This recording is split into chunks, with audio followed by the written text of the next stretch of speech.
Hello, everyone, and welcome down to episode number 48 of the Down South Photo Show with me, Brendan Waits, and that guy over on the other screen. It's Cam Blake in Tasmania, Australia. Hello, Cameron. G'day, mate. Where are you from? Did you say Ocean Grove? I'm Brendan down in Ocean Grove, down south here in Ocean Grove. I'm on the south of the big island, and you're on the south of the little island. That's right. And we're feeling a bit monochrome tonight, aren't we? We are monochromatic. I've even gone to grey down south hoodie, which are on sale for $55 each. Nice. Nice. I wear mine with pride. I do too. Although the other day I was wearing mine out, and Lisa said to me, she goes, "Don't you feel like a bit of an idiot wearing them out in public?" I'm like, well, I'm hoping people don't put one and one together and realize that my head's the one on the back. But that's right. Yeah. That's just clothing. Doesn't matter. I wear them because they're a quality garment. They are, and well, they're amazingly well priced, aren't they? At $55 plus delivery anywhere in Australia or anywhere in the world, actually. Anywhere on the planet, if you want one. Anywhere in the universe. Yeah, we can send one to the moon if you want. If you're watching from Alpha Centauri, we'll send it there. Thanks to everyone for subscribing. We've hit a milestone of 317 subs. Don't know why that's a milestone, but 317. We haven't been there before, I guess. So there's that. That's about how many days it rains on the west coast of Tasmania a year. Yeah, gee, let's talk about this weather because we've got weather warnings going off left, right, and centre here in Victoria for the next few days of damaging winds and all kinds of catastrophes. I tuned in to Facebook just sometime today, and they were doing an emergency broadcasty thing like they used to do with the COVID. They had like a bloody press conference, and they're saying that these winds are going to be bad. There's going to be lots of rain, bit of flood. So I think it's central Victoria is in the main firing line. Yeah, I think so. Yeah, so north of Melbourne and definitely north of us. But we generally get like a bit of it, and I'd say the thunderstorm thing, which will be weird having a winter thunderstorm. But there you go. Yeah. Oh, look, there's the guys with the motorbikes going up the road again. But nice. They don't care about the weather. Yeah, they just go. They got the little push bikes with their lawnmower motors on them, going up and down the streets in pitch black with no helmet or light. It's awesome. And nor do they care that we're recording the Down South Photo Show. No, it sounds like someone's chopping a tree down outside. But anyway, we move on. The weather, and I got some friends in Perth who have been sending me, even where I was last week or the week before, at Canal Rocks. The waves are almost crashing over that beautiful little walkway that I had on my background last week. Yeah. So it's getting pretty wild. They've had wind gusts up to 137 k's at Cape Lewin down the bottom. Cape Lewin, I think it is. I'm not really good at pronouncing things, am I? Sometimes you battle, but you know, indigenous or European, I'm in trouble. Yeah. Well, some of them ain't easy. No, that's true. So I don't know what we've got. I'm about to take off. Well, when this comes out on Friday, I'll be up at Cradle Mountain running a winter workshop, but fingers crossed we don't get too much rain. There is still plenty of snow around on the mountains, but I'm hoping we just don't get 4 or 5 days of rain because that's going to make it a soggy workshop. We'll still get out and do stuff. That's landscape photography for you. Well, that's the thing. The waterfalls will be flowing, the forest will be nice and warm, but hopefully, fingers crossed, we both don't get too much bad weather. No, well, we'll see how we go. I'll be so busy with the shop because the new shop has proven to, as we thought it might, proven to be a winner. We've got a lot more business coming through the new location, which is cool. So I don't think I'll get much of a chance to get out and take photos anyways, but that's fine. That's what we did. But that's good news that everything's going well. Yes, so far so good. Touch wood. But, we're getting there. Now, quick mention. Last week we talked about DigiDirect giving us, the very nice people at DigiDirect, giving us a $150 gift voucher to give away. And we're just going to remind you, good folk, on what we want or how we're going to do this. And Cam and I are going to hopefully get a look at your landscape photos. We want you to send us your best landscape photo. We are limiting it to 1 entry per person through the month of August. We're now in August, which blows my mind that we are now in August, but we are. And we need you to send it to us via Messenger. So either Facebook Messenger or Instagram as a direct message. As Cam mentioned last week, if you just put it under one of these videos or send it to us any other way, generally we don't see it. It gets lost in the social media ether. But if you do it as a direct message, we're more than likely going to see it. So we want to see your best landscape photo. So in a nutshell, we want to see their landscape porn. Yes. We want to see when you've had a photogasm taking photos out. A photogasm. That's brilliant. That is that a new one? Did you just make that up? No, that is Photo Tripper all over. Oh, is it a photogasm? I actually watched his episode yesterday with him. Yeah. Down at the Sea Stacks out. We've got to get that guy on the show. I reckon we've got to reach out because I reckon he's sort of up our alley with humor, or we're down his alley with humor, but. Maybe I'll send an email and see what happens. But so don't forget, just message it through Facebook or Instagram. People are falling over themselves to get on this show. So we'll have no problems getting Photo Tripper on here. We won't have we even had a mention the other day of this podcast on an internationally broadcast web session. It was incredible. Yes, we did. And you do tell. Well, before we go there, let's do our backgrounds. Oh, sure. Sorry. We're actually going to stick to the script. Okay, fine. Why not? I'm starting. My background. There you go. My background. Thank you very much. My background is taken in Mallacoota. For those of you who don't know, Mallacoota is Victoria's easternmost town. Absolutely sensational spot for landscape photography because you get about 1 trillion of these jetties all up and down the water's edge, and they face in all different directions because they go straight out from whatever direction the coastline happens to be facing. So you can get shots directly towards sunset, directly towards sunrise, perpendicular to sunrise, perpendicular to sunset. Beautiful. Awesome place. And the reason I chose that is because it's got a fair bit to do with our topic tonight, our main topic of conversation, which we will tell you about shortly. But Mallacoota, guys, do yourselves a favor. You know what you should do? You should do a book on piers. Okay. Or jetties. Yeah. Okay. Get it done and out by Christmas. All right. Yeah. The jetties of Victoria. Yeah, there'd be some amazing jetties around, and you grab some great photos. And I actually love it. I love a good jetty for many reasons, which we'll get into as we talk about our main topic. Now I asked you when your background came up off air. I asked if they were birds in the sky. Can you fill everyone in on that? They're not birds in the sky. They are just giant clumps of snow. This was earlier in the year. It was actually one of the Olympus days I did at Cradle Mountain, I think earlier in the year or late last year. And we were standing down by the classic Cradle Mountain boathouse. God, it's over that side.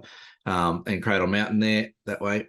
And it just started trucking down. So that was really cool. Customers always love it when it's bucketing down snow at Cradle Mountain. Hypothermia seems to be a second thought when you're sort of standing there and enjoying it all. So wow, look at that. That's right. I'm freezing. Well, I'm feeling a bit weird now. That was a few years ago, but it's just that classic Cradle Mountain. I did it in black and white. I think black and white and snow shots work really well. But just a big snowy winter day at Cradle Mountain last year, I believe it was. So that's where I was. Love it. Yeah. I'll be there in April. Yes, you are locked in and ready to go. Where are we at? 9 months, something like that. I think last time we said it was like 300 days, but it'll be here before you know. I've got people from our group that's going on the overland track already asking me about gear, what to bring, what camera gear. People like to get organized early, so we will continue to do. You know what we should do? We should do actually a recording on the track. You already thought that, didn't you? I did think that would be a great idea. So as we're walking along, we'll just record our conversation. Yeah, and but you need to. We need to be on Zoom though. Well, we can record it out there and then just bring it back with us. I'm sure we can work something out. So stay tuned, folks, for a way off in the future. We're pretty confident the show's going to last until April next year. I like it. Well, that's something else I was going to say. As we're crapping on, as we're crapping on, episode 48, we're almost at episode 50, which is an amazing achievement. Yeah, that's an incredible achievement if we get there. It's only 2 weeks away. So, yes, I'm pretty confident we'll get there. So good. Now, so tell everyone about your chat you had with OM Systems, the artist formerly known as Olympus. Yes, I did have a chat with OM Systems, the artist formerly known as. So last Friday morning, I was invited to come on to one of their American shows or international shows where they talk to a couple of photographers in a sort of get to know you, how to tips type of episode. So myself and another gentleman, Connor, who's a photographer, I think he's out of Washington State in America. We both got on there and had about half hour to talk about our work and the gear we use and all that kind of stuff. So it was a really good chance to get on there and showcase some of my work to the greater OM System family, which is great. Michaela, which is the coast, she was lovely, really good chat. Had a nice chat about Tasmania and Australia. Plugged the hell out of Tasmania. Apparently, I got a lot of messages afterwards saying you should be getting paid by Tourism Tassie.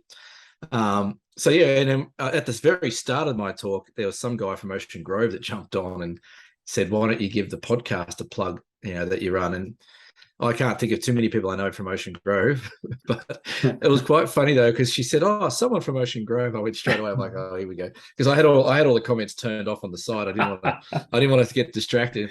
Yeah, and I'm like, "Oh, here we go. What is he going to ask?" But yeah, we got a bit of an international plug. We picked up a couple of listeners, I think, from the States. Yeah. Well, hello to you guys who saw Cam on the OM Systems chat the other day. I thought it was really good. I actually loved the way they presented it. It was very professional. It looks so good on screen with your photos coming up with captions and stuff, and the way the questions from listeners were coming up on screen as well. Yeah. We could probably raise our game as well, but on our live shows, when we do the live shows, exactly. Yeah. I think definitely picked up a few tips for our live shows as to, but somehow, like, even when people ask questions, Michaela was actually able to like put them on the bottom of the screen, so the question came up. Very, very professional. Me thinks Michaela might have had some help. I don't know. No, she doesn't. She sits there in a little room in her house in California and produces it and does it all by herself. Oh, that is fantastic. Hats off to you. Incredible. She was mentioning that the guys in the UK who do OM Systems, they have like a big production team and all this, and she's stuck in a little house, usually with her husband on message, ready to bring her in a beer afterwards, or turn the heater up, or turn the fan on, or something like that. So, but it was a great chat. We had a really good bit of laugh about Australia and the animals and what animals can kill you in Australia, which is pretty easy, most of them. Yeah. So yeah, it was a good chat. It was really good to get my work out there. And can our subscribers see that chat? They can, yeah. We'll put a link in the description below. It's under OM Systems on their YouTube channel, but we'll put a link below. It goes for about an hour and a bit. Myself, Connor, then myself. Connor's got some beautiful work from up in the northwest of America. Definitely worth checking out. But yeah, if you want to have a listen and have a bit of a giggle along, and you can see where Brendan butts in and talks about Ocean Grove and the show. It's great. Couldn't help myself. It was really good. I highly recommend you check it out. So let's delve, shall we, into our main topic of conversation for tonight. It's one of my favorite things to talk about when it comes to landscape photography in particular, and that is composition. So that's right, folks. We're talking about football. That's right. No, we're talking about. Sorry, I cut you off there. That's fine. We're talking about composition, and such a broad topic, but we are going to just go through a few things about composition as a lead-in. So I got my workshops back up and running this week. In fact, last night at my shop here in Ocean Grove. I had 6 people come in and do the entry-level SLR workshop. And the workshop goes for 2 hours. And in those 2 hours, we talked about composition exactly 0 times because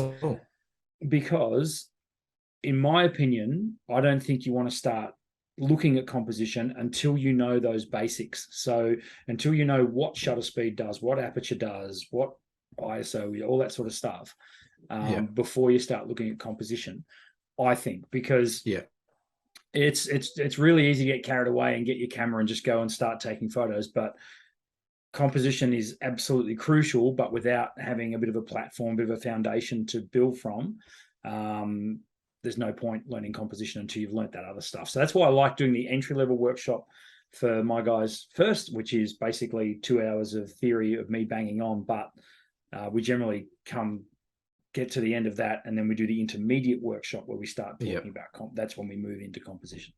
Yeah. Okay. Yeah. Well, that's interesting.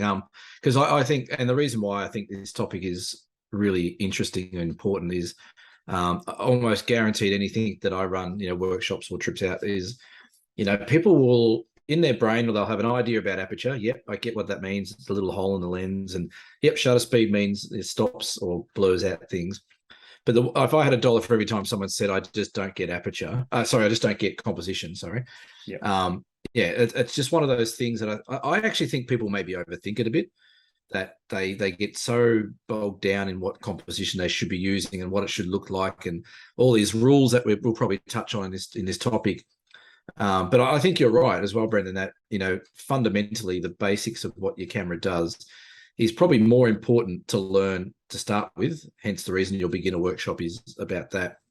Yep. Than trying to muddy the water with, oh, by the way, you've also got to frame your shot up a bit differently, or you got to think of all these different elements that got to come into your shot to make it look good. So yeah, it's important. I think most of the people I get on my workshops have sort of probably in the intermediate to higher level of photography skills. So I think they've sort of got their head around the settings. It's just now that artistic flair to it. How do they make their composition look a bit more interesting? Yeah, absolutely. And compositions, I think you just touched on it there. I think composition for a lot of people, for some people, and I think probably the better photographers out there, it probably does come naturally. And that generally shows in a lot of work. Yeah. When you look through someone's Instagram feed or their website, for example, you can generally see that they've got a flair for composition, and when you look through it, it's solid all the way through. That's right. There's not a lot of misses. That's all hits with composition. And generally speaking, that the good composition does follow certain rules. There's a reason why it works. There's a reason why when the human eye looks at something, it works. And what I find, particularly with the entry-level workshop I do, is by the end of it, I've got these guys who are starting to turn into photographers. They're actually looking at photos and they're going, okay, that looks good. Why does it look good?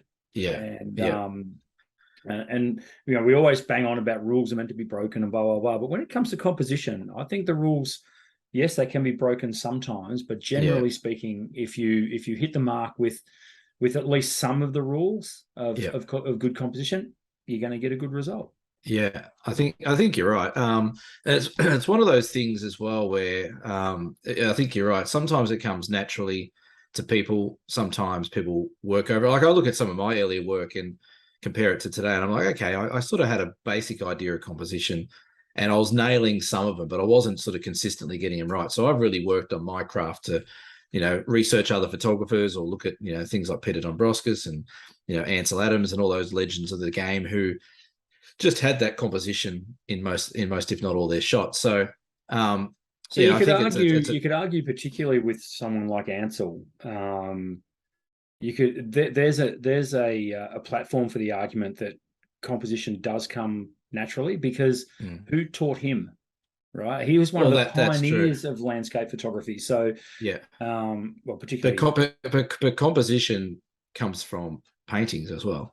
Yeah, so right. People are painting how they, a lot of the compositional rules that come into photography are sort of, engaged from the art world of painting and sketching and stuff like that. So, but you're right, in regards to photography, you've got a little bit of a different medium to work with. But yeah, it can be tricky, and people do get lost in it. And I think it's a little bit like we touched on last week, which, mind you, got a lot of great comments about what we're talking about with real photography versus digital art that I was going on about. That definitely one of our most viewed episodes, just by the way. Yeah, and viewed within the first couple of days. People were right onto that, which was great. So thank you. And the comments that people made were really interesting and really, really, really thoughtful, and made me think a bit differently about what I was saying and looking at it from a different aspect. So that was awesome. But I think composition also falls into one of those categories that we get a lot of people looking at people like us on YouTube talking and saying, hey, you should do this and this and that. And, this is the best way to do this and this and that. And they come away with 1,000 different ways of trying to compose their images. Like they come away with, you won't get a landscape shot unless you focus stack, or you've got to blend, or you've got to drop skies in, or whatever it might be. I think composition also falls in that a bit, where people just get sucked into that vortex of, okay, what the hell have I got to do with my composition? So I think what we wanted to try to do tonight, or I thought, give some tips out there, or talk about some of the rules that are there and how they apply, which is going to be a challenge, because this is a naturally non-visual platform that we go back to. With people listening in their cars and we're on their headphones and stuff like that, obviously it's impossible to convey it without wanting to show you some photos. However, one piece of advice I like to give when it comes to composition is particularly landscape. And of course, as landscape photographers, we'll quite often find ourselves in a beautiful environment. And, there might be a ripping sunrise or a great sunset happening. There is a very easy tendency to panic. And it's like, right, how am I going to get this? What's the best way I can get this photo? And and I find if I go with that mindset, it generally trips me up and I get a bit anxious. I get anxious. So what I can say from tip number one when it comes to composition is just relax. Just chill. Take a chill pill. But give yourself plenty of time. So, and we've talked about this heaps of times. I mean, when I say plenty of time, I'm talking about if you can, and you've got a good area in mind. You might be traveling, you might be in your own backyard, you might be somewhere where you've always wanted to shoot the sunset, for example, and the conditions are looking good. Get yourself there a couple of hours, 3 hours beforehand if you can. It's that old thing. You'd much rather be killing time than be under the pump. So and I think that'll help you to relax. 100%, like 110% agree with that, because I think one of the best ways that you can improve your landscape photography is exactly what you just said then. Give yourself time. Like, you think about, if you pull apart what you're trying to do, you're trying to capture a moment of half a second, 1 second of time of a fleeting bit of light that might only hang around for a couple of minutes. You cannot possibly expect to get to a location at 3 minutes to the sunset and then want to leave at 3 minutes after the sunset and get that one moment. You can't do it, because the light changes within an hour before sunset, up to 45 minutes after sunset. So you've really got to, like you said, you've got to get there on time and get there and prepare yourself. And then, like you said, with the little rules that we've got in regards to composition, you can spend that bit of time looking for that composition. Speaking when we spoke to Ben Horn, he spoke about the little frame thing that he carries around, the little framer thing that he can go and just put up against the scene and go, yep, that'll work, or that'll not work. So he uses a little tool to help him with his composition. So 100%, get there and get yourself prepared. Rule number one really should be, don't rush your composition. These rules are in no real order, but I guess the important ones generally come first. But that would be for me. The one thing I find myself doing a lot when it comes to composition is, and it's probably why I like to take photos on my own, and particularly if I happen to get to a place and I'm the only photographer there, that's a real bonus. That camera is glued to my face for a lot of the time. I'm constantly now, like you mentioned with Ben, he has his little frame that he carries around. That's fine. Whatever works. I just love having the camera up to my eye, because that's what's doing the storytelling here, and that's framing the image. So what that does, and please, people, use your viewfinder. That's what it's there for. I know you've got an LCD screen now, and sometimes you have to use a screen. The camera might be too high or too low, and it's hard to get into position. But if you're shooting roughly from eye level, or you're even crouching down or anything like that, put your camera up to your eye. Because what it does is it blocks the peripheral. So you can, pardon the pun, focus on exactly what you need to focus on. And that's what's going on in that viewfinder. So exactly. I think that'd be my next main tip, is constantly putting the camera up to your eye and seeing what the camera is seeing. Because that's your storytelling tool. I think, exactly. And you do see it, that a lot of people are walking around just looking at the back of their screen and not really looking at what they want to look at, and trying to get a composition through a screen is not the same as getting a composition through your viewfinder, because your viewfinder is looking where your eye is looking. Your screen is generally set, and you might be turning it on a tripod or whatever. It's just not the same. So one of the big things I try and teach is, in regards to the way I compose my shots, is for example, Cradle Mountain behind us here, most of the time where you are, it's a fairly popular place or a fairly iconic location or whatever it might be. I try really, really hard not to look at the item that you're there to shoot at. So I try and block out Cradle Mountain behind me and say, all right, that I know that's going to be in my photo somewhere. And then what I do is I focus around more the front half of the shot. Okay, where can I find a nice leading line or a pattern or, whatever it might be, a rock in the foreground or some, something really interesting. It might even be just a simple, bit of water running down through something or whatever it might be. I think what a lot of people can get sucked into is when they go to these amazing places that we have around Australia or the world, is they get there and they go, oh, wow, look at that scene. That's crazy. All right, got to take shots. Snap, snap, snap, snap, snap. And by the time they figure out what they've been doing, they've just come away with the classic postcard shot that's fairly basic, fairly straight on, no real sort of compositional interest in it at all. And by the time they realize that, they've lost the moment a bit. So my advice to a lot of people I teach is that, okay, look, we're here at Cradle Mountain or wherever we might be. Yes, we're going to try and incorporate that feature in our shot, but let's not worry about it at the moment. Let's focus on something interesting in the foreground. Let's get the composition starting there and then work our way through to the background. So, and I find that is hard for people to turn off sometimes. But by the end of the few days that they've spent with me, you walk around, people are looking around at the ground. They get to a location, they're not looking up, they're looking more down and in front of them, which I think is important. Yeah, definitely. So that, what you're getting at there is, exactly what you said.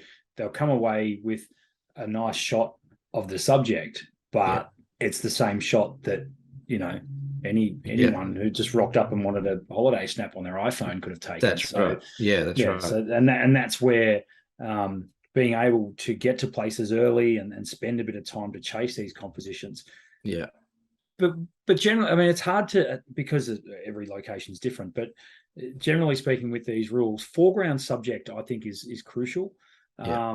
So, I mean, if we're looking at this photo behind me, for example, so you can see, and again, this is why I'm a sucker for a jetty, is because this jetty goes right out into the actual photo itself. So it generates a foreground subject with the big pylon that's closest to us, but it also gives us middle ground. We've got a few little posts and stuff out to the left as well. But the big one here, of course, and this is why we love jetties, is leading lines. And that's right. And the vanishing point. And exactly. So the leading lines here point to a distant horizon, which has got absolutely nothing on it. There's no features at all on that horizon. That's why I decided to break that horizon right through the middle in this case with that awesome jetty that happened to double itself with that brilliant reflection as well, which gave me just so much foreground interest as well. Well, that's so true with that shot you've got there. Like if you look at that shot and, you start dissecting that shot. So, I look at that and, like exactly like you said, the horizon is such a small, tiny part of that whole shot. I love there's little water droplets that are in the water there that are making ripples. I love them. I love the play of the black and the white in the jetty and the shadows. I think it works really well. And like you said, you've got the vanishing line. You've got that, you put the horizon through the middle on purpose. So you've actually thrown out one of the rules, so to speak, with the rule of thirds, where, they say never put your horizon in the middle. I actually encourage people to put their horizon in the middle if you've got reflections like this with leading lines that get in there, because you could turn that image upside down and it looks exactly the same. It'd have a really, really cool effect. So I think, I really love, and the fact that you've gone black and white, that also adds to it. But a lot of people. There's a reason why I went black and white in this photo, and that's because it was such a grey day. So I went the other way and I enhanced the greyness. That's right. Embraced it. It was overcast and crummy, but the weird thing about this day was I remember it quite well. There was this really moody cloud, not a breath of wind.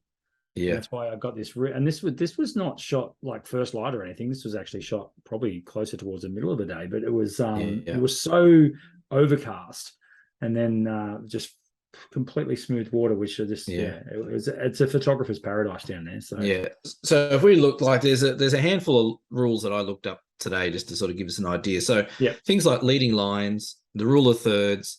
Use of negative space, which is a really big one that I think people miss out on. The horizon line, where your horizon line is, symmetry and patterns. And I also put in there the use of colors in your shots to help make your composition stronger. So if you look through Brendan's shot there or my shot, there's at least a couple of those elements working with the composition. You don't have to use all of them, but I find those rules are a really good one as a bit of a guide. So, you know, if we go back to your shot, Brendan, you know, you've got leading line of the jetty, which is awesome. You know, you're using that rule of thirds because you've got, you know, the main subject of that is the detail and the jetty posts on the right. You're putting that in the shot on the third, which is lovely. Negative space, you could say that horizon and that reflection is actually creating some negative space as well. Horizon line, we've just discussed that, where you've just split it in the middle, which is cool. Patterns and symmetry, where you've definitely got symmetry there with all the posts reflecting and all the lines lining up. Looks really nice. Obviously, no use of color because it's black and white, but you've ticked at least, you know, out of all those rules, you've ticked at least 80% of those rules. Yeah.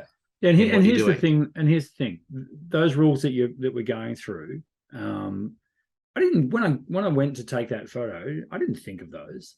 No. And I think that's where and we talk about this a lot, and that is, you know, practicing your craft all the time, getting out there to these places and taking these photos. It really does become second nature. And then you get a good photo, and sure, you can reference it back to those rules that you just mentioned. And hey presto, you, like in the case of my photo behind me, without even thinking about it, I've ticked 6 of those 7 rules that you just rattled off.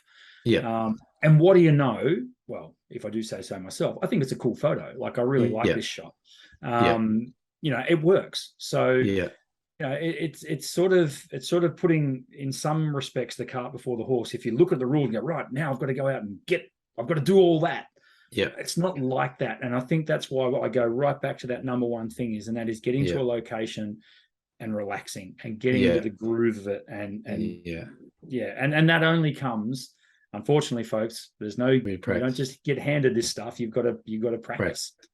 And I think what a lot of people do get lost a bit with those rules. And again, this is coming back to, like, there's so much reference and information online that people go, geez, I got to do that. But I don't think it's a bad thing to have the rules in your mindset, or even if you write them down, a little notepad in your book. And I know I used to do it when I was a bit younger, is that I'd go back to a photo and I'd actually look at these sort of basic rules and, okay, rule of thirds, I ticked that. I split it up nicely. It's nice and balanced. Okay, have I got something like a leading line or whatever that, and the leading line doesn't necessarily have to be straight. I think people also think that a leading line just has to be like this diagonal line, or a leading line can be a river running through a scene. It can be, it can be footsteps on a beach, or it can be a tree root growing out of the ground. It can be all these different things, as long as it's leading your viewer into your shot to get, you don't want people just coming up to the shot and looking at, like, this shot behind me is not a very well composed shot, because all it does is just put attention on Cradle Mountain and the boathouse. There's all this other junk over here that's doing absolutely nothing. We've got a tree up the top that's, annoying us or annoying me. But really, this is just more of a bit of a happy snap at the moment with the big snowflakes that I thought I'd put up. But I think it's not a bad idea that if people go back from a shoot or a trip they've been on and just go through and see, okay, have I ticked a few of these boxes with the composition, and then learn from that. And then, reassess each time you come back in and say, right, yeah, you know what, I actually did pretty well then. Yeah. Because I think if you do that and then review, I think you'll actually improve as well. But one other thing I think that is also sometimes notoriously bad for people's confidence with compositions is camera club photo competitions. Oh man! Because the amount of times people get their feedback, oh yeah, it's not a very strong composition, but they don't tell them why. They just say it's not a strong composition. And I think that's where a lot of people get lost on it. So I'd encourage, I know you're sort of saying a little bit different, but I'd encourage people to sort of review some of their shots when they come back and just tick a few boxes and say, right, you know what, I got 2 out of 6. That's cool. I'll learn from that. Yeah. And the other one, they're a good reference point to try and correct yourself and look at, okay, this photo doesn't work. So it's easy to load up all your favorites. It's really actually quite hard to load up your mistakes and that's right. learn from those. And because we all know you either win or you learn. And when you're looking back through your photos and you go, wow, that actually is a 1 out of 7, in this case. Yeah. But why? Okay, this fell down. The negative space that I was going for didn't quite work. This didn't quite line up, blah, blah, blah. And you'll find as well, once you practice it, and again, you're right what you're saying, you got to keep practicing. You can't pick your camera up once every 6 months and just go out there and say, why can't I get composition right? You've got to practice, and you've got to get your brain trained to look for it. But I think, yeah, you're right in regards to, I forgot what I was going to say about the composition. I can't remember now. You've lost me. That's fine. Anyway, I was going to say something else though. Another big thing that helped me improve my composition, because predominantly we shoot wide angle lenses for our landscape most of the time, probably 60-70% of the time it's for a wide angle. The biggest thing I learned to help with my composition was simply just to tilt the camera forward more.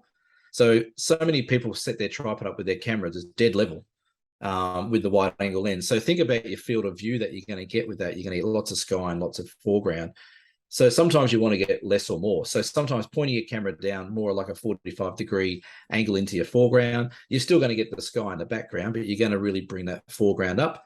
Or vice versa, you might have a really amazing sky, for example, with the shot behind you. You can tilt that up, get less reflection, but get the clouds in the sky and work it that way. So that was one big thing I think helped me change my look at composition, was don't just shoot straight out, like shoot down or shoot up, or lower your tripod, higher your tripod. Don't just take the shot from your eye level. Yeah, that's a classic. And I see that a lot when I run my landscapes and seascapes workshop. When we go out, we go to the beach, and the first thing you see is people just standing there with the camera. Okay, guys, let's get dirty. All right, I want you all to lay down on the sand, and we're going to do it, and we do. We all lay, and it's incredible that when you've got a camera up to your eye and you lay down on the sand, or lay down on the rocks, or you're on the snow or whatever. That people are just like, okay, right. Well, I have just dramatically changed my perspective. Yeah. But you haven't changed your perspective. You've changed your viewer's perspective. Yes. And they're always the photos that people stop on. It's when people are looking through photo, that looks different. Oh, okay, look, they're right at ground level. Yeah. Or as you say, they might, hire up with a tripod. I'm not going to talk too much about drones, but even drone shots. The reason why they're so attractive is because they're not run of the mill taken from 5 foot off the ground. Yeah, that's right. Yeah. I just wanted to rewind a little bit. Leading lines. The phrase leading lines doesn't necessarily mean they have to lead to a subject. Yeah. It's what Cam said, and that is lead your viewer's eye through the shot. So get people not just looking at a photo and flicking past. They actually stop and look, and it interacts with your viewer's eyes. They're literally tracing the line of the road. You put up a photo today on Instagram that I absolutely loved. It was one of your mountain shots with the snow, and it had a road up the right hand side. Oh yes, yeah. I don't know if you remember, but that's a winner. I'm going to put it on the screen now so that people can see it. So if you don't mind, promoted. No, I see a lot of your photos, Cam. I mean, clearly we're mates. We follow each other. We see what each other puts up. Yeah. Every now and then, and all your photos are great, but every now and then there'll be one that just goes, he's got one here. Yeah. That today was, I looked at that photo for quite some time. I really admired it. I thought it was an absolute. It's funny, that photo, and that photo was taken a few years ago. And it always does very, very well with compliments and people saying it's great. Yeah. The funny thing was that I've done that in black and white, and I've also done it in color, and it works both ways. But the one thing that I thought was really interesting about that shot, and when we're talking about composition and just going into autopilot, that was about -7 degrees. I had a patrol car coming up that road behind me because he roadblocked the road, and I had to get up the top of the mountains and over before him because he was closing the road behind him at different checkpoints. Yeah. So I was in my old Land Rover Defender, the best car I've ever had. I loved it. And I was driving along, and I'm like, okay, this is like, the light was going, there was all these snow coming across the roads and stuff. And I'm thinking, this is incredible, but I can't stop. This is ridiculous. Yeah. Anyway, I actually went a bit, it was so frustrating. And anyway, I thought, I reckon I've got a couple of minutes behind him, because he was still talking to people at the last roadblock. And I came over this hill, and as I came over the hill, the wind was blowing across the road, blowing the snow. I jammed on the brakes. I got out of my car. I didn't get it on the road. I actually stood on the side bar of my car with my camera over the door. And took a couple of snaps, snap. Did a bit of this, did a bit of that, and I just lined it up. Had the road going where I wanted to. Really quite a quick snap. I got back in the car. He came around the corner, and I drove off. And I didn't even have to look at my camera to know that I'd nailed a good shot because the conditions were just great. But that's where what you're saying before about learning and practicing, that's the moments where you think, I'm really glad I actually went through 12 rolls of film. Yeah. When I was a bit younger and only got 10 shots out of them that I liked. Yeah. And I went back and tried again, because they're the moments where you can just pull up and get a shot. Okay. So here's a bold statement for you, Cam. You're going to be controversial? No, all great landscape photos are, they are opportunity combined with preparation. That's it in a nutshell. Yep. What percentage is each one? 50-50, straight up the middle. I think that's a fantastic statement, but I would say that opportunity is 75% of it. Yeah, I suppose when you look at it that way, you're probably right. But you can't have one without the other. So you've got one. You get presented with a great photo. If you've been so let's say, for example, the photo that you're talking about with the road, which is probably still in the middle of the screen, but anyway, I haven't got rid of it yet. But thanks, that photo there. Let's say you take it, and then you get an absolute beginner have a crack at that scene. I mean, I think it goes without saying that you're going to get the better photo, right? Possibly, yeah. I think, but then again, I've seen people take shots that are just like, wow, okay, that's like just pure luck because the moment was there, and you see them on Instagram a fair bit where. Yeah, that happens, sure, but your strike rate is way higher than someone who hasn't spent 30 years behind a camera. Yeah, but that's the same with everything, isn't it? Yeah, no, it is. It is, but I don't par anywhere near as many golf holes as you do these days. See, and this is the thing, and I always compare golf to photography because I'm a nutbag and I'm a golf tragic. But what do you know? The more I go to the driving range, the more rounds of golf I play. What happens? My handicap comes down. The better you get, exactly, and it's exactly the same with photography. There ain't no free passes in photography. There is. You've got to get your camera out and compose things, and even if that is the old bowl of fruit and on a table and making compositions like that, it helps. It all helps, folks. You've really got to, and I've said this 100 times, get your camera out on a Sunday and walk to your nearest park if you're in suburbia, or go to the beach or go somewhere close by. It doesn't matter. It doesn't even matter if you don't take the bloody photo. Look through the viewfinder and see what it does. I would hope that people, and I do know for a fact that a lot of people listen to this on their car on the way to work or on the way home from work or when they're out for a walk, which is awesome. We're in your head while you're out there in nature or looking at stuff. But I can guarantee you that almost everyone who's listening to this who's driving along is now looking at compositions as they're driving along. 100%. Or walking along. They'll be like, oh, that looks pretty cool. Look at that road running there. Or, hey, look at that tree. It sort of bends and goes that way. You naturally do see composition. I think it's a bit like the Matrix. You've just got to be able to see the actual composition amongst all the other jargon. And there's compositions everywhere you go. And I find now that it's a bit like I've spoken in other episodes about the weather repeating itself and things like that. Compositions repeat themselves. So, that jetty where you are, you could pull that composition out at every other jetty in Australia and make it work. You might tweak it a little bit. So look at those shots, and also if you're researching where you're going to go on holidays or where you're going to shoot, Instagram's great for that, for like an image library to have a look at. Go and have a look at what people have sort of done with their compositions and try and think, okay, that's what I'm sort of going to look for when I go there. And, again, it comes back to that preparation and timing. Yeah, absolutely. So if you've got any questions about composition, we want to hear them. So you can leave a comment below, whatever platform you're on, you can just message us. And I'm really curious to know what you've learnt about composition on your journey, and whether you've got some of your own tips or tricks that you'd like to share with our community, because we're all learning. Every time I take the camera out, I learn something new, guaranteed. I'll pick up a new way to shoot, or a new technique, or I'll try something new. So I'm always keen to learn what you guys know as well. I learned something on the weekend. I had my OM day up to Mount Field and out to the southwest, and because everyone just borrows the cameras, and there was a couple of OM1s and an EM1 Mark III and a few others, I picked up the lowest quality of the cameras, or I guess the lower range of camera, and put on one of the lenses I've never used before. It was a 17mm pancake lens. Yep. Never used it before, barely ever used the camera. It's 16 megapixel, whatever. And I went to Mount Field, which I've been to 1,000 times, and I reckon I got some of the better photos of that region on that camera and that lens. And came back and I looked at them on the screen. I zoomed in. I went, that's impressive. It's sharp. It's nice color. It really looks good. I learned, again, this is what it just keeps drilling down to me, that gear is not a huge percentage of what you're going to produce out of a photograph. It's a tool to help you capture exactly what we've been talking about with compositions and lights and moments and stuff like that. I don't think camera gear really has much sway on how good your photos are going to be or not going to be. I think it comes down to, if you gave Tiger Woods a set of Kmart golf clubs versus a $10,000 pair of golf clubs, I think he'd still go around under par. Yeah, he definitely would.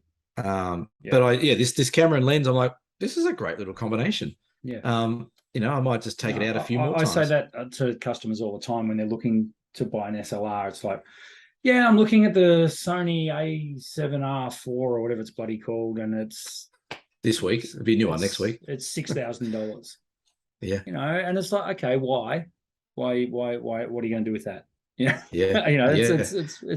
It's never how much money you put into your gear. Again, there's no shortcuts. You pick up $1,000 camera and start taking photos. Yeah. Well, that like I said, that camera was an EM10 Mark II, I think, and it was a 17mm. Together, it's about a $1,500 camera kit, I think. Yep. If that. I have recorded a YouTube review on the EM10. Have you? Link in description. But it's a great camera. You know what I love about the EM10? It has really chunky dials.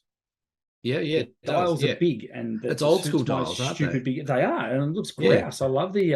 It's almost like they pulled the dials off the OM1 film camera. Absolutely. Well, shit, we've got a few of them left over. Yeah. This one. They made them. They're quite tall. I really like that. I like that camera. I think it's a underrated Olympus camera. If anyone is looking to get into photography at an entry level and wants to do landscape, I would highly recommend that camera. If you're on a budget, sweet, get it. It was, like I said, the 17mm pancake lens was good. The other one I used, which is really cool, was the 12-200. And this is not an OM plug. This is across the board, as I think all lenses would be similar quality.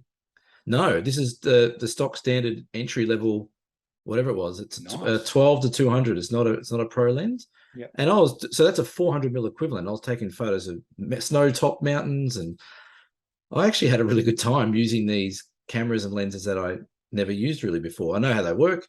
I know what features they have, but I usually don't use them when I go out. So if you're looking for a new camera or you're really starting to get into this, don't think you got to drop thousands of dollars. Nope. Because you don't.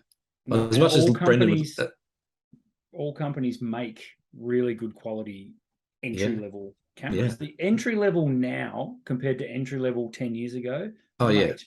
It's chalk and cheese. Like, they're so good now. Well, it's the same. It's like, look at cars. You look at a entry level Hyundai 10 years ago now. Yeah. Like, they got sat nav, they got this, they got that, they got reverse cameras, they got heaps of stuff. Yeah, no, and all these new EVs that are coming out, fantastic. These are awesome. Cool. Okay, so that's our main topic ticked off. I think we've talked a lot about composition there. So again, if you've got any questions, please put them below. Also, if you have a question for our Dear Cam segment, we want to hear something from you as well. We didn't get one this week, basically, so that's why we're asking. I don't think we got one. I might have missed it, but no, we wouldn't have, Cam. We're so professional here. So let's have a look ahead. What have you got coming up this week, Cam? So by the time this comes out, I'll be at Cradle Mountain on Friday. So I'll be up there from Friday through to Tuesday running a workshop with half a dozen people, just under. Fingers crossed we get some snow and a bit of this stuff behind us. That would be nice. Awesome. I think it's going to be a bit wet in the forest, though. That's fine. That's cool. But so I got that coming up. Then I've got another East Coast trip coming up. But what I wanted to do, I have a bit of an exclusive announcement because this is coming out on Friday, I assume. Correct. So I touched on it an episode ago or so about a new sort of series of workshops and tours I'm going to do. So I'm going to roll out the very first one of this, which is part of the new World Heritage tours I'm doing. So around Australia, there's a heap of natural World Heritage areas, which I've been scouting for the last few months. We're going to set up a series of tours around Australia visiting as many of these regions as we can over the next few years, and rinse and repeat every few years. But the first one's going to be, of course, Tassie, the Tasmanian Wilderness Area, which is a World Heritage Area. So it's going to be running from, I'll get all the dates up on my other little computer here because we're professional here. We are. So it's going to be from March 18th to 24th next year. So it's about 7, 8 months, 9 months away, just before you go walking on the overland track. And what we're going to do, we're going to visit all these different national parks in Tassie that make up the World Heritage Area. So we're going to do cool things like we're going to do a helicopter flight over here, Cradle Mountain. So that's really cool. We're going to do a Gordon River cruise. So we're going to cruise up the Gordon River, which is into the heart of the World Heritage Area. And we're also going to take a day trip flight down into the southwest Melaleuca, which is an incredible trip. So we're going to fly down there for the day as well. So 6 nights, we're going to do a bit of a lap around the World Heritage Area, go see all these amazing sites, stop at all the national parks, waterfalls, animals, views, mountains, you name it. So that'll be on the website, at my website, www.tasphoto.com.au. It should be up there by probably Wednesday, Thursday night. But have a look at it. There's only 6 places, and I have a feeling these World Heritage tours are going to probably fill up pretty quick. Yeah, they sound very special. That's awesome. And a couple after that, we'll probably roll into Kakadu next year, and we're going to also roll into the Gondwana forests of southeast Queensland, and then we're going to tweak around and see where else we go in 2024. So keep an eye on that. Very cool. I love it. I love the sound of all of that. Thank you for letting me plug that on my own show. That's fine. I don't mind. This is our show, mate. That's it. Yeah. We run this, not the other people. That's right. Personally, I've again still getting into the groove of the new store, which has again been absolutely awesome. The feedback has been brilliant. Sales are up, which is always an advantage, a plus of what we kind of hoped would happen when we moved to a new shop. So working that, we're actually now trading 7 days a week. So we're going to be open this coming Sunday as well, which is very exciting. I have staff. Can I ask a question? Can I ask a question about your increase in sales, which is awesome? Is it an increase in print sales or frame sales or everything across the board? Printing and framing has jumped, and purely what that comes down to, Cam, is visibility. Having been in Ocean Grove, I know exactly where you were. Yeah, my other shop was starting to get a bit off Broadway and a bit tucked away because there was no foot traffic coming through. So where I relocated to, I've since found out, is pretty much the highest foot traffic area in Ocean Grove. So it's just purely visibility. And when people see you in the flesh, and I'm not talking websites and social media, I'm talking about physically see the store. There's been a lot of people walk, and I've seen them. They walk past, they stop, they sort of lean, it's going in, and then they come in, and they're like, wow, look at these great photos. Oh, how long have you been in business? It's like, I've been in Ocean Grove for 10 years nearly, running this thing, but we've got an audience that are seeing me now. So in your interaction with your customers, have they said exactly that? Have they said, I didn't even know we had a camera shop down here? Or is it that, I think I came in once a few years ago, but I don't go over there as much? Or so there's a few. So having been in business in Ocean Grove for as long as I have, I've got a great client base. I've got people who are absolute regulars, and they print. Sometimes some of them print weekly, like they're in there printing their photos from their phones or their memory cards and that sort of stuff. But they are printing, and that's what I love. But in the last 2-3 years, thanks to COVID, we've had a population explosion on the Bellarine Peninsula. So Ocean Grove itself has had 2,500 new people in the last 2 years, which is incredible. So houses that used to be holiday houses aren't holiday houses anymore. They're permanent. They're actual houses. That's right. They're filled with people. So we've had a couple of people like, oh, this is new. This is great. And actually, one guy came in and he said, oh, you've decided to open here. You've got the shop in Torquay. Oh, really? We had to sort of ask about, but that's okay. That's fine. Right. But anyway, of course, every single one of these people coming in is getting the show plugged to them. That they don't forget I'm on a podcast about photography. I think I mention the show at least once a day to someone.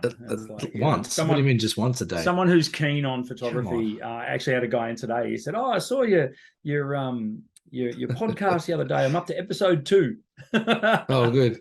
So, you should have it. Have you got screens in there? You should have like an episode just running in the background. I have done this. I have had, particularly at the Torquay store, I put on a loop, and it's funny. I put on a loop and then just wait for the reaction. It's like, Is it Hey, you? that's you. I had a customer on the weekend at the OM day, and I think she was from, this OM day I did on the other day. I had like just 1 or 2 Tasmanians. The rest of them flew in from the mainland to come and do a weekend in Tassie, which I thought was awesome. So thank you to you guys. But one of them said, "Oh, can we listen to your podcast on the bus on the way home?" I went, "Oh, I don't know. I don't know if I can listen to myself." Yeah, it is a little bit. I was thinking if I could put my own headphones on and listen to my music while you guys listen to that. But yeah. But make sure, guys, that are listening and watching, share it with your friends. If you got photography friends or photography camera club, or you're on a big group on Facebook, just share this show in there. Like, we're getting some really good following, and looks like it's building a bit more. So we'd love to get our crazy ideas out to everyone else as well. Absolutely. Very good. All right. Well, Cool. that's sums up the episode. So thank you for tuning into episode 48 of the Down South Photo Show. We will see you. We're on a roll now. We'll see you probably next week for episode 49. Let me check that, because I think we're on a roll. I don't. We're on I can do next week one day, so I can do almost this time next week. We'll work it out. But we will. Yeah. All right, guys. Thanks for tuning in. We'll catch you next week. Bye.